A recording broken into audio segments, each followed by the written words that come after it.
Hello friends! Welcome back to K-Pop 101. It's been a while. I'm sorry about that. I did try to film this video before though. Things happened and I wasn't able to upload it, unfortunately. I'm going to discuss some terms that you might hear kind of often as a K-pop fan and help you figure out what they mean. It's pretty simple. It's a simple concept. I'm going to put things on the screen, hopefully. I'm gonna put the English and the Hangul version over here somewhere. I tried to categorize them, but my categories might be a little bit obscure. Let's just go with it. Let's get started. The first grouping of words that I tried to create is kind of sort of terms of endearment, I guess, is what you would consider them. First is a term that you will hear very often. I feel that I must stress the fact that this is a male term. I hear female fans using this a lot, when they're discussing idols that are male. Guys use it when they're talking to other guys. Girls do not use this word. It is a male word. First word that I'm referring to is hyung. Hyung is older brother to a male. Older brother to a male, not a female. You can't use this if you're a female. I mean, you can, but it's not proper. I wouldn't. But there's also the female version of older brother. You might hear girls using this for guys that they like, but it's also a term used in families, kind of, I think, pretty sure, for girls to call their older brother, and it is oppa. Oppa. That brings me to my next term, and that is the male term for older sister. Guys use this to refer to their older sister, and that is Nuna. And like with oppa, it can be used to refer to a girlfriend or an actual older sister. Girls do not use Nuna. Girls use another word, just like guys use another word for older brother.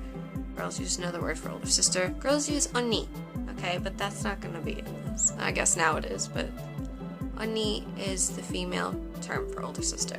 Next is like general terms that I didn't know how to categorize, and yeah, they're just regular words, but they're used a lot. The first word in this group is a word that you kind of don't hear anywhere else because it's a Korean word. Aegyo is a word for being cute. It's an act of cuteness. It's showing your charm and your cuteness to people. So you'll see idols having like aegyo competitions where they'll like compete against each other to see who's cuter. Sometimes it's used in a negative way. It can be the forfeit for the loser, or it can be just something that idols do. It's just kind of a show for their fans. That brings me to the next word, which is fan service. Starting to look at two words. But fan service is aegyo. Aegyo is fan service. Fan service is idols showing off for the fans, giving them kind of just a fun thing to look at. I don't know how to describe fan service, honestly. Along with fan service, there is also another term. It's kind of similar. It's actually another thing that describes fan service, and it is skinship. Skinship is physical contact between two people, pretty much. I guess it could be more people.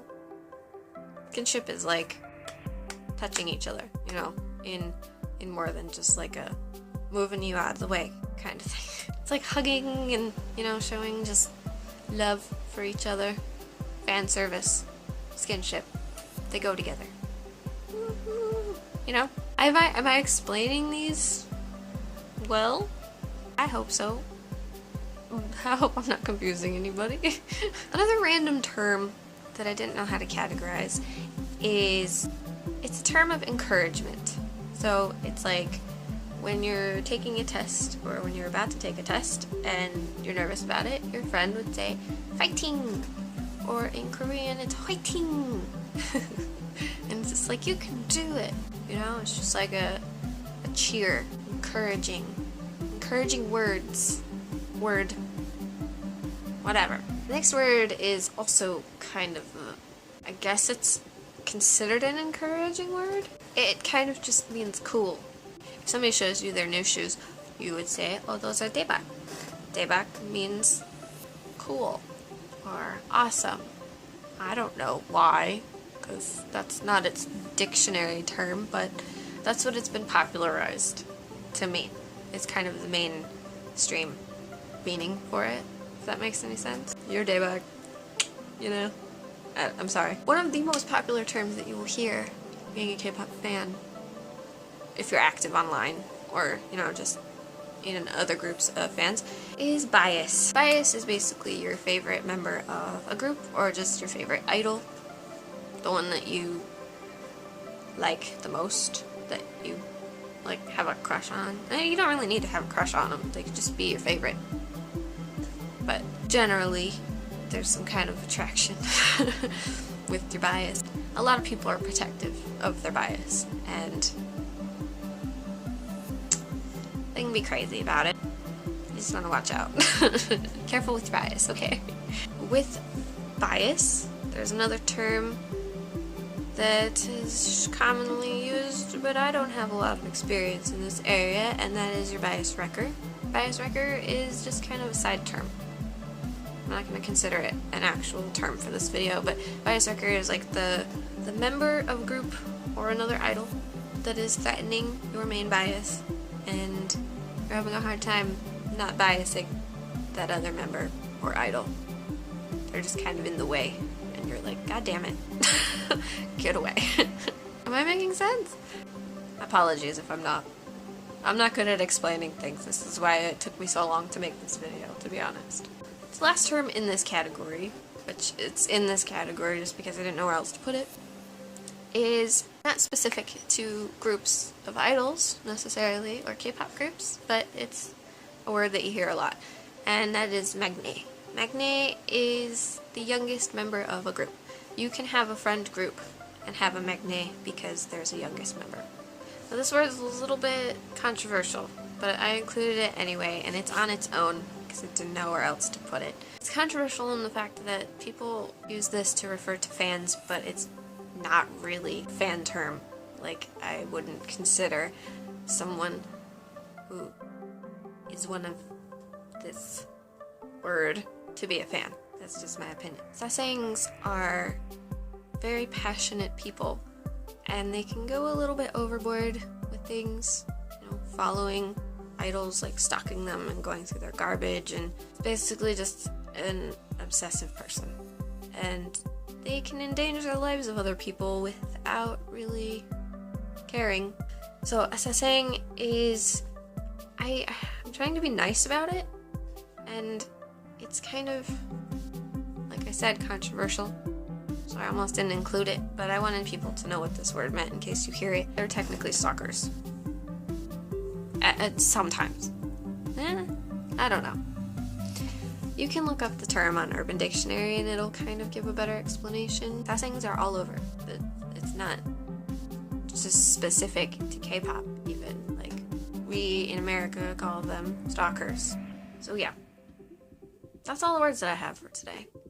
I may have forgotten some. I can do more if I put a big enough list together for another video. I feel like that's enough for today. I think I went over all of them for a relatively decent amount of time each. The freaking light in this video is bipolar because the sun is going down, and I'm sorry about that. I woke up late. I'm lazy. But that's all for this video. So I hope this was helpful at least a little bit. I really do. I try so hard. Thank you for watching. I hope you enjoyed it. I will see you in my next video. Goodbye.